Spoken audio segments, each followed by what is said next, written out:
PW के साथ एक सीन बन गया था कि आपने बोला कुछ, लोगों ने उसको वो चीज़ ले ली, तो वो थोड़ा क्लियर करो। सर सबसे पहले तो मैं बताऊंगा कि PW में अलग सर हैं, मैं उनकी बहुत रिस्पेक्ट करता हूँ। वी ऑल्सो लव अलग सर यार, हम उनके रिसेप्शन पे गए थे, हम लोग उनके फ़ैन हैं यार, मतलब हम लोग वहाँ गए, उनको ऐसी पर्सनैलिटी है मैं बता नहीं सकता। उनसे मिलके लगा नहीं कि तुम इतने बड़े आदमी से मिल रहे हो। उनका रिएक्शन जब हमसे मिले तो उनका ये था, अरे तुम ऐसे, मतलब उन्होंने एक गो में पहचाना नहीं, तो कहते कि अरे एकदम से ऐसे आ जाओगे, पहचाने थोड़ी जाओगे। मतलब बहुत प्यारे हैं अलग सर। तो सर हुआ क्या कि जब मैं आया इस फील्ड में तो नया नया था, तो अलग सर ने मेरी वीडियो पे कमेंट भी किया था कि ऑफलाइन के बच्चों का प्यार मैं मिस करता हूँ। तब मैं सिर्फ ऑफलाइन था और मैं वो वाली वीडियोस डालता था। तो सर मुझे नहीं पता था कि हु इज़ अलग पांडे उस टाइम पे, बस ऑफिशियल टिक दिखा मुझे उस कमेंट पे, दिखता है ना। तो मैंने जाके देखा और सब्सक्राइबर्स मिलियन में, और मैंने देखा कि वो सस्ती एजुकेशन इस दुनिया में लेके आए हैं। और मेरी उस दिन ना रिस्पेक्ट बढ़ गई थी उनके लिए कि उन्होंने एक्चुअली में एक एजुकेशन, जैसे कि सर मुझे लगता है कि मैं एक्सपेरिमेंटल वाला एक रेवोल्यूशन लेके आया हूँ, वो ना सस्ती एजुकेशन का एक रेवोल्यूशन लेके आए कि भाई बच्चा बच्चा पढ़ेगा। और सर सच में उन्होंने चेंज तो लाया। अब हुआ क्या कि सर मैं संदीप सर के शो पे गया, संदीप महेश्वरी सर के शो पे, तो वहाँ पे एक बच्चे ने एक सवाल पूछा कि सर आपको ना हर चीज़ एक्सपेरिमेंट के वे में दिखानी चाहिए। तो मैंने उसके आंसर में बहुत कुछ बोला, उसमें से किसी ने क्लिप निकाल दिया कि लोग एक्सपेरिमेंट तो दिखा रहे हैं लेकिन वहाँ पे उसका रीज़न नहीं दे रहे। अब सर सच बोलूँ तो मेरे दिमाग में बहुत सारे क्रिएटर्स चल रहे थे, क्योंकि वो ऐसे बोलते थे एक्सपेरिमेंट दिखाने के बाद कि कमेंट में आंसर दो। तो सर वहाँ पे कमेंट सेक्शन पे लोगों ने उनका नाम लिखना शुरू कर दिया कि सर ने उनको रोस्ट किया, ये किया वो किया। और सर मैं अपनी साइंस की कसम खा के बोलता हूँ कि मैंने उनको रोस्ट नहीं किया। और सर रोस्ट तो वर्ड ही कितना गलत है सर। जिनको मैं अपना मतलब ऑनलाइन में मैं उनसे सीख रहा हूँ कुछ, तो मैं उन्हें कैसे रोस्ट कर सकता हूँ। और सर सच बताऊँ तो वहाँ पे ना एक नेगेटिव फीडबैक गया कि मैं और अलग सर ऑपोजिट हैं। फिर सर अलग सर के रिसेप्शन से शायद एक हफ्ता पहले उनका मेरे पास कॉल आता है कि सर मैंने आपको कॉल काम के पर्पज़ के लिए नहीं किया कि, तो मैंने कहा नहीं सर आप बताइए। तो उन्होंने कहा अच्छा, मेरे दिमाग में था कि उनकी शादी हो चुकी है, बहुत पहले हो चुकी है। तो कहते हैं मेरा रिसेप्शन है। अब मैं कितना बेवकूफ़ आदमी, मैं पूछ रहा हूँ सर किस चीज़ का रिसेप्शन है, क्योंकि मेरे दिमाग में चल रहा है उनकी शादी हो चुकी है। तो कहते सर मेरी शादी है। तो मैंने कहा अरे सर मुबारक हो। कहते सर मैं आपको इन्वाइट कर रहा हूँ। तो मैंने कहा सर अच्छा। अब मैं उसी कॉल रखते मैं समझ गया था कि अब तो मुझे जाना है, क्योंकि ये एक पॉइंट हो सकता है जहाँ मैं नेगेटिविटी को ख़त्म कर सकता हूँ। मैंने वहाँ पे उनके साथ एक रील शूट करी। अच्छा उन्होंने मुझे इतने प्यार से बुलाया, मुझे वहाँ जाके पता लगा कि उन्होंने बहुत कम लोगों को फ़ोन करके खुद बुलाया है। तो वहाँ मेरी रिस्पेक्ट उनके लिए और बढ़ गई। तो ये चीज़ें हैं जो मिल के ही समझ में आती है। लोग आपके दिमाग में कोई भी नेगेटिव फीडबैक डाल देते हैं उनके लिए, पर मैं उस दिन समझ गया कि वो बंदा कितना डाउन टू अर्थ है। हमने भी ये चीज़ फेस कर ली थी। जैसे ये कह रहा था कि वो कह रहे थे अरे तुम एकदम से स्क्रीन के सामने से निकल के मेरे सामने आओगे तो मेरे को तो अजीब लगेगा ना। हमने कहा सर आप मत बोलो ये शब्द। सर लेकिन मैं एक बात बताऊं, उस इवेंट पे मुझे आप मिले नहीं, मतलब मैं देख नहीं पाया आपको, वरना मैं आपके आगे वहाँ पे हाथ जोड़ता। अरे भाई कहता कि सर क्यों? अरे नहीं यार क्या बात कर, क्योंकि वहाँ पे भी सर लोग सेल्फीज खिंचवा रहे थे, तो हम लोग इस तरीके से बिजी हो गए। हाँ। और वहाँ पे बहुत सारे और हमारे, क्योंकि सर वो एक एजुकेशनल बैकग्राउंड वाला इवेंट, तो बहुत सारे टीचर्स आए हुए थे, तो मैं वहाँ शायद मैं देख ही नहीं पाया आप वहाँ आए हो, वरना पक्का। अच्छा मैंने बाद में वीडियोस देखी, शायद सौरभ जोशी सर की वीडियोस में थे आप, मैंने तब देखा। और फिर मुझे अनुभव सर ने बुलाया, तो मैंने कहा यार ये तो मेरे से यार बीटी हो गई यार।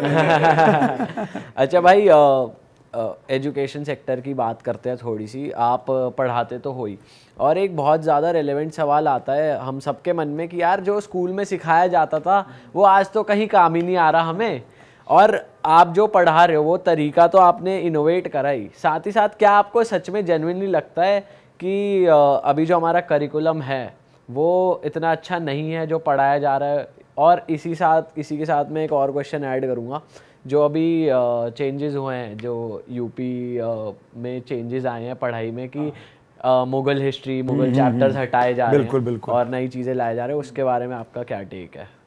सर अगर मैं करिकुलम, देखो मैं कभी भी करिकुलम को ब्लेम नहीं करता। मुझे लगता है कि करिकुलम की कोई गलती नहीं है, इसमें गलती सिर्फ टीचर की है। हाँ मतलब सर हमारे साइंस में आप लोगों ने बहुत सुना होगा एक चैप्टर है रिप्रोडक्शन। इसको ना टीचर्स कभी भी खुल के नहीं पढ़ाते हैं बच्चों को।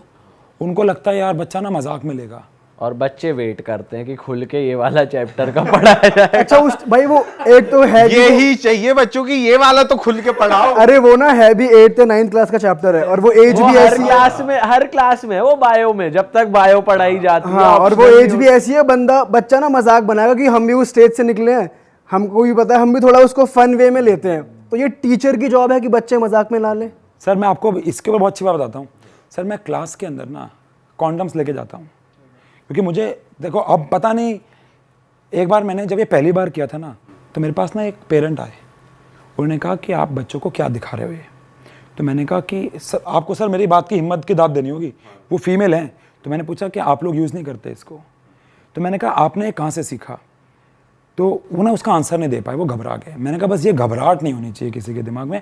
और मैंने कहा कि आपको, मैंने उनको ना एनसीईआरटी की लाइन अंडरलाइन करके देखी कि कॉन्ट्रासेप्टिव मेथड्स में कॉन्डम, कॉपर टी नाम की चीज़ें हैं, तो हम पढ़ाएं क्यों ना। सर मैंने बहुत सारी वीडियोस देखी हैं, टीचर क्या करते हैं, कॉन्ट्रासेप्टिव मेथड में कॉपर टी, डायफार्म, कॉन्डम को स्किप कर देते हैं, बीच का वर्ड स्किप। भाई साहब आप मुझे बताएं ये डर किस चीज़ का है? आप बच्चे को अगर साइंस, और सर ये तो चलो फिर भी बायोलॉजी है, मैंने बच्चों को अल्कोहल के बहुत सारे एग्जाम्पल दिए हैं, उनके बैड इफेक्ट समझाए हैं। तो गलती किसी भी तरीके से ना करिकुलम की नहीं है। हमारी एनसीईआरटी जो है साइंस की, उसमें इतना ज्ञान है सर कि मैं आपको अभी बताने बैठ जाऊंगा ना, आप कहोगे यार पॉडकास्ट छोड़ो, इसी के ऊपर डिस्कशन करते हैं। तो भाई वैसे उस पे आपका क्या टेक है, जो अब करिकुलम चेंज हो रहा है, और मतलब जो ये एक पर्टिकुलर, मैं एक जनरल वे में एक टीचर का पीओवी जानना चाहता हूँ कि ये जो चेंजेस आ रहे हैं जो हमारी है, ये आपके सब्जेक्ट से बिल्कुल अलग, पर ओवरऑल एक टीचर का क्या टेक है इस पे? सर अभी मुझे ना हाल ही में जानने को मिला कि एक स्टेडियम था, उसका नाम अरुण जेटली स्टेडियम कर दिया गया। उसका नाम पहले कुछ और था, फिरोशा कोटला। ऐसे मुझे जानने को मिला कि मुगल गार्डन का नाम भी चेंज कर दिया गया। तो मेरे साथ मेरी साली बैठी हुई थी गाड़ी में, तो उसने इसका कुछ और रीज़न दिया, बट मैंने इसका कुछ और रीज़न दिया। तो मुझे लगा कि शायद ये किसी और रीज़न से हो रहा है। सर मैं गलत भी हो सकता हूँ, बट मुझे लगता है कि हम एक सेक्युलर कंट्री से बिलोंग करते हैं। यहाँ पे हर चीज़ जब पहले बराबर बोलेगी, या तो सर देखो, या तो साफ बोल के करो, बट धीरे धीरे चीज़ें हटाने के लिए ना क्या होता है, जो कई लोग हैं फिर उसको एक दूसरे वे में, नेगेटिव वे में लेना शुरू कर देते हैं। Sir to be very honest, अगर वो हमारे देश की हिस्ट्री है, चाहे वो किसी भी रिलीजन की, हमें पढ़नी चाहिए। मतलब मेरा कॉल तो ये है, इसको मैं किसी रिलीजन से तो नहीं कनेक्ट करूँगा।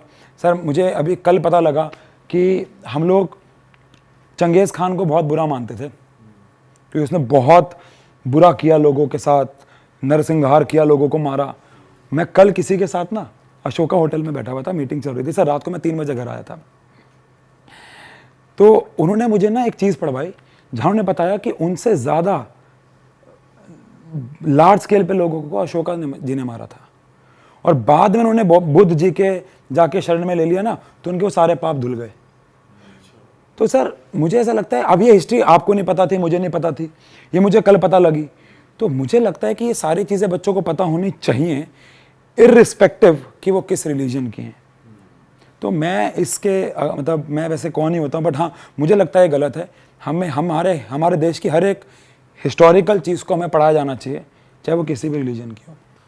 सर ये मतलब ये तो चीज़ होनी चाहिए कि जैसे हटाओ मत, अपनी चीज़ जैसे हिंदुइज्म से रिलेटेड चीज़ें वो और ऐड ऑन कर दो भाई, अपनी जो जड़ है वो बताओ। ये बट भाई मुझे यहाँ पे ये लगता है कि बहुत सारी हिस्ट्री, जैसा हमें पता है कि बहुत सारी नालंदा यूनिवर्सिटी के स्क्रिप्चर्स ये सब जला दिए गए, तो हमारी जो ओरिजिनल रूट्स है ना वो तो वैनिश ही हो गई। Exactly, वो री रिटर्न है। तो अब अगर मौका है उसको लाने का, तो वो लानी ज़रूर चाहिए, उसको लाना ज़रूर चाहिए, जो हमारी रूट्स है, वैल्यूज है, क्योंकि भाई उसमें भी बहुत ज़्यादा साइंस है। हमारे वेदों में, हमारे उसमें स्क्रिप्चर्स में बहुत ज़्यादा साइंस, और हर चीज़ लॉजिकल है, कुछ भी इलॉजिकल नहीं है। तो अगर आनी चाहिए तो मैं तो चाहता हूँ कि आए। इसके ऊपर मैं आपको एक बहुत ही साइंटिफिक बात बताता हूँ। ये सर देखो, ये आपने जो बात बोली बहुत अलग है कि हम लोगों को और चीज़ें ऐड ऑन करनी चाहिए। सर महाभारत हुई, सर जब हमारे, अच्छा energy can neither be created nor be destroyed, energy को हम क्रिएट नहीं कर सकते, डिस्ट्रॉय नहीं कर सकते। सर हमारे साइंटिफिक रिसर्च हुई हैं जहाँ पे दिखाया गया है कि कुरुक्षेत्र में ऐसे ऐसे वेपन्स इस्तेमाल हुए थे जो हम आज के डेट में भी नहीं बना पाए हैं। सर वहाँ पे वो फ्रीक्वेंसीज, वो वाइब्रेशंस रिसीव की गई हैं जो दर्शाती हैं कि वो एबनॉर्मल थी, जो दर्शाती हैं वो इंसान के बस की बात नहीं थी। ये सारी बातें बच्चों को नहीं पढ़ाई जा रही ना। अब देखो, जो कृष्ण जी पे विश्वास नहीं कर रहा है, जो महाभारत पे विश्वास नहीं कर रहा है, वो ये सारे फैक्ट्स देखने के बाद विश्वास करना शुरू कर देगा। करेक्ट। सर मैं एक साइंस बैकग्राउंड से बिलोंग करता हूँ, लेकिन मैं नास्तिक भी नहीं हूँ, मैं आस्तिक भी नहीं हूँ। मैं साइंटिफिक फैक्ट्स पे विश्वास रखता हूँ, और मेरे पास बहुत समय इसके बारे में बहुत पढ़ता भी रहता हूँ। जैसे कि मैंने इसके बारे में आपको बताया कि वहाँ पे ऐसी फ्रीक्वेंसीज रिसीव हुई जो इंसानी शरीर से नहीं निकल सकती, आज भी रिसीव हो रही हैं। तो ये सब साइंटिफिक फैक्ट्स हमारी किताब में डालने चाहिए। इस तरीके से आपको अगर बताया जाए, सर आपको पता है कोक में कितनी शुगर होती है, पता होगा, लेकिन अगर मैं उबाल दूंगा आपके सामने और वो शुगर बच जाएगी ना नीचे, आपकी आँख के सामने आ जाएगी ना, तो आपके होश उड़ जाएंगे। हो सकता है पीना कम कर दो उसके बाद, क्योंकि आपको दिख गया कि इसमें चीनी कितनी है। बोलने से कुछ नहीं होता ना, चीनी बहुत है उसमें। पानी उबाल दूंगा ना, आप घर में कभी फ्राइंग पैन में कोक उबाल देना, जितनी चीनी बचेगी ना नीचे, उसको देख के आप हैरान रह जाओगे। तो इस तरीके से अगर हमारी हिस्ट्री को पढ़ाया जाए तो कितना मजा आएगा। सर ये बहुत सही चीज़ है आज जो आपने बोली कि महाभारत, क्योंकि मैंने खुद अभी रिसेंटली देखी थी, तो मुझे ये खुद फील हुआ यार पहले क्यों नहीं देखी कभी मैंने, क्योंकि इतनी सारी चीज़ें सीखते हो आप उससे, रियलिटी उससे पता चलती है कि ये रियलिटी है। Exactly sir. अरे वाह, आपने ये वीडियो यहाँ तक देख ली भाई, तुमने हमारी मेहनत सफल कर दिया। तुम ही लोग हो असली रियल हिट। और अगर आपको बहुत मजा आ रहा है ऐसी क्लिप्स में, ऐसी वीडियोस में, तो फटाफट जाइए प्लेलिस्ट पे, बिंज वॉच कीजिए और सारी वीडियोस देख डालो और मौज काटो। That is it. हम मिलेंगे नए पॉडकास्ट में, नए क्लिप में। Till then bye bye, see you, take care, do subscribe.